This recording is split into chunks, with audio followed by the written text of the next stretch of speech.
Transcending Fear in the Game of Illusion, August 6, 2016.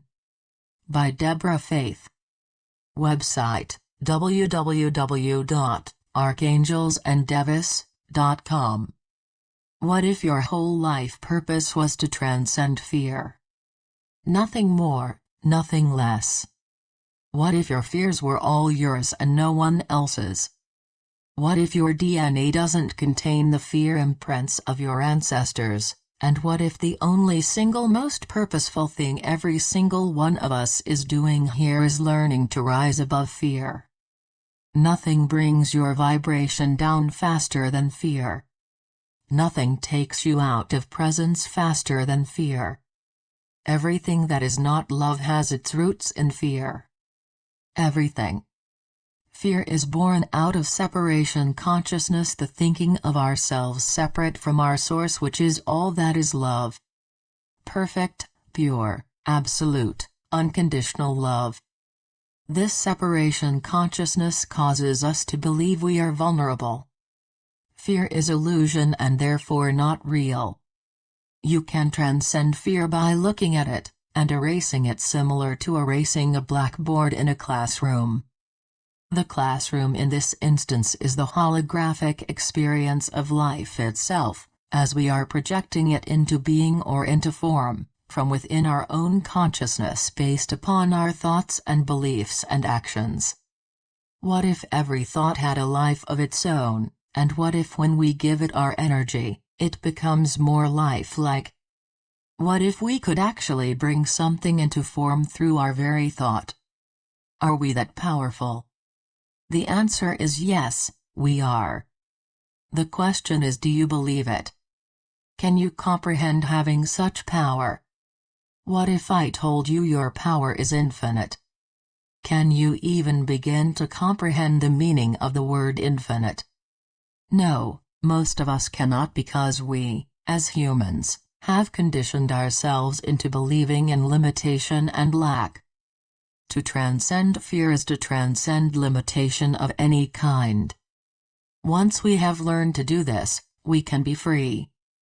That isn't to say that fears won't be cropping up from time to time, because they will be. It is only natural in the human experience to have fears. What is not natural, however, is to believe them and therefore feed them. Fears only become problematic when you feed them by giving them your energy.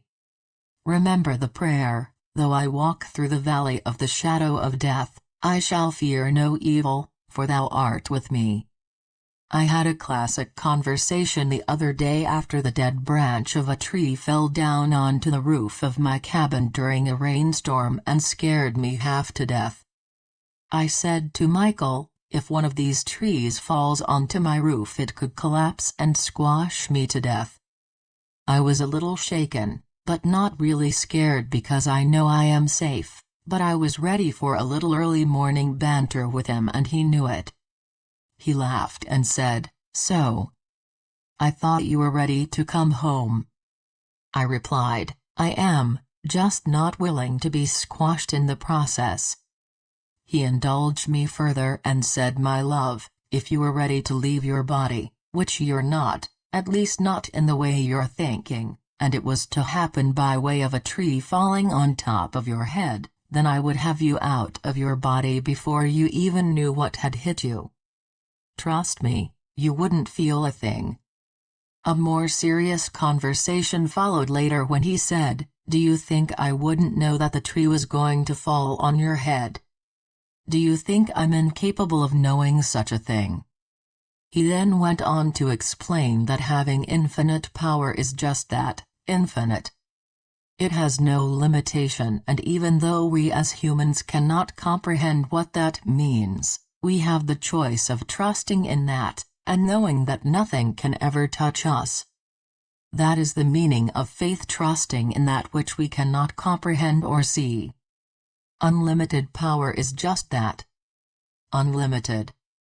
It knows no limits. It is infinite in its potential.